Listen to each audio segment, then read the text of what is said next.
ایران سعودی deal اور Pakistan. Senior صحافی سلیم صافی اپنے کالم میں لکھتے ہیں، سوال یہ ہے کہ سعودی عرب اور ایران چین کی قیادت میں اس حسین اور قابل تحسین یوٹرن پر کیوں مجبور ہوئے؟ اس کے جواب میں عرض ہے کہ اگرچہ عرب اور ایران تنازع کے نسلی، تاریخی اور فقہی جتھیں بھی تھی، لیکن اصل عامل امریکہ تھا۔ امام خمینی کے انقلاب کے بعد ایران مشرق وسطیٰ میں اپنا اثر و رسوخ بڑھا رہا تھا اور عرب ممالک اسے اپنے لیے خطرہ سمجھ رہے تھے۔ ایرانی خطرے کے مقابلے کے لیے عرب ممالک کا امریکہ پر انحصار تھا، لیکن سعودی عرب پہلی مرتبہ 2003 میں عراق پر امریکی حملے سے ناراض ہوا۔ صدام حسین سے ناراضگی اپنی جگہ پر تھی، لیکن سعودی عرب اور دیگر عرب ممالک 90 کی جنگ کے برعکس اب کے بار امریکہ کو مشورہ دے رہے تھے کہ وہ عراق پر حملہ نہ کرے، کیونکہ وہ سمجھ رہے تھے کہ اس کا انہیں نقصان اور ایران کو فائدہ ہوگا۔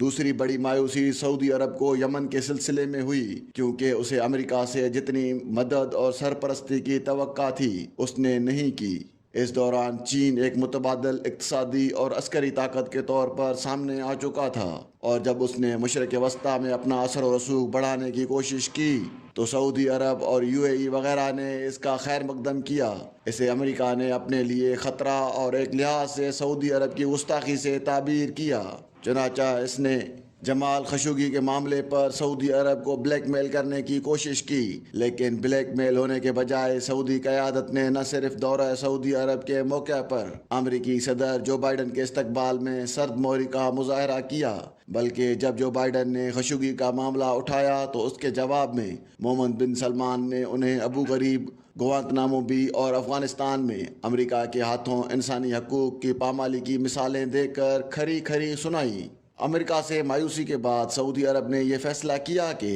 وہ اپنے سیکیورٹی خطرات کو کم کرے۔ چنانچہ عرب ممالک نے امریکہ کے بغیر اپنے بنیادوں پر اسرائیل کے ساتھ پالیسی تبدیل کی، ترکی کے ساتھ خماست ختم کر لی، قطر کو بھی دوبارہ دوست بنا لیا، لیکن سب سے بڑے عامل چین کو سرمایہ کاری کے مواقع فراہم کر کے امریکہ پر انحصار کم کرنا شروع کیا۔ دوسری جانب ایران جس قدر عرب دنیا میں امریکی اثر و رسوخ سے پریشان تھا، اس قدر وہ چین کی آمد سے خوش تھا۔ ایران نے اگرچہ پراکسی وار کے میدان میں بڑے حد تک سعودی عرب پر یمن، شام اور لبنان میں سبقت حاصل کی تھی، لیکن اقتصادی پابندیوں کی وجہ سے اس کی معیشت شدید دباؤ میں ہے۔ علاوہ ازیں عراق اور آذربائیجان میں اسرائیل کے اثر و رسوخ کے بڑھنے سے بھی وہ خوفزدہ تھا۔ اسے ایک طرف امریکہ اور اسرائیل کی مشترکہ کارروائی کا ڈر ہے تو دوسری طرف اسے زیادہ خطرہ اسرائیل اور عرب ممالک کے تعلقات کی بہتری سے محسوس ہوا۔ ایرانی قیادت سمجھنے لگی کہ اگر عرب اور اسرائیل کا اس کے خلاف اتحاد قائم ہو گیا تو یہ امریکہ اسرائیل اتحاد یا پھر امریکہ عرب اتحاد کے مقابلے میں اس کے لیے کئی گنا زیادہ خطرناک ہو سکتا ہے۔ حجاب کے مسئلے پر خواتین کے احتجاج سے اسے اندرونی خطرات بھی محسوس ہونے لگے۔ چنانچہ جب چین کے ثالثی میں اسے عرب ممالک کی طرف سے تعلقات کی بہتری کا گرین سگنل مل گیا تو ایران نے اسے غنیمت جانا۔ گزشتہ کالم میں نے تفصیل سے بیان کیا تھا کہ ایران اور سعودی عرب کی خماست کا پاکستان کو کیا نقصان ہو رہا تھا اور ان کی صلح سے پاکستان کو کیا فائدہ ہوگا، لیکن ساتھ ہی یہ بھی عرض کیا تھا کہ مواقع کے ساتھ ساتھ کچھ چیلنجز بھی سر اٹھا سکتے ہیں۔ ایک چیلنج تو یہ ہوگا کہ اس سے قبل سعودی عرب ایران کے تناظر میں بھی پاکستان کے ناز نخرے زیادہ اٹھاتا تھا، لیکن اب وہ پاکستان کو اس آئینے میں نہیں دیکھے گا۔ دوسری طرف چین کا مشرق وسطیٰ اور سمندر تک رسائی کے لیے پہلے زیادہ انحصار پاکستان اور سی پیک پر تھا، لیکن اب ایران کی صورت میں اسے نیا آپشن بھی ہاتھ آ گیا ہے، کیونکہ ایران امریکہ کے اثر سے مکمل آزاد ہے،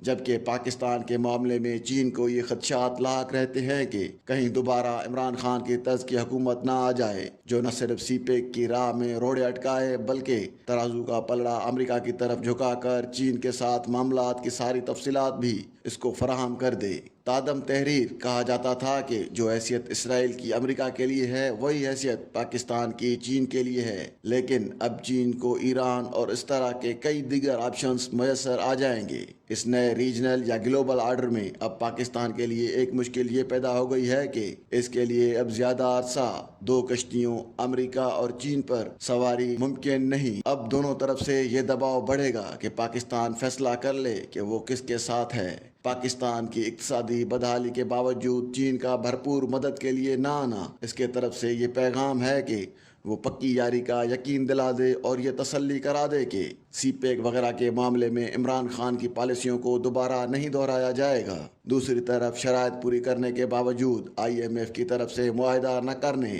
اور امریکہ سے عمران خان کے حق میں شیرمین اور زلمی خلیلزاد جیسے نیو کانز کی طرف سے مہم سے امریکہ یہ پیغام دے رہا ہے کہ پاکستان چین کی طرف جانے سے باز آ جائے۔ اب سعودی عرب ایک علاقائی طاقت ہونے کے ناطے اور دیگر عرب ممالک مالی خوشحالی اور سرمایہ کاری یا تیل کے مراکز ہونے کے ناطے تو امریکہ اور چین کو ساتھ ساتھ چلا سکیں گے اور کوئی ایک بھی ان کے آگے لکیر نہیں کھینچ سکتا۔ لیکن پاکستان کے سامنے اب اشاروں کنائیوں میں لکیر کھینچی جا رہی ہے اور بہت جلد واشگاف الفاظ میں طرفیں کھل کر بھی مطالبہ کرنے لگ جائیں گے، اور ظاہر ہے کہ پاکستان کے لیے کسی ایک کو نہ کرنا کتنا آسان فیصلہ نہیں۔ اسی طرح ایران اور سعودی عرب نے تو اپنے لیے خطرات کم کر دیے، لیکن پاکستان کے لیے ہندوستان اور افغانستان کے چیلنجز بدستور موجود ہیں جو اسے بڑی طاقت کا محتاج بناتے ہیں۔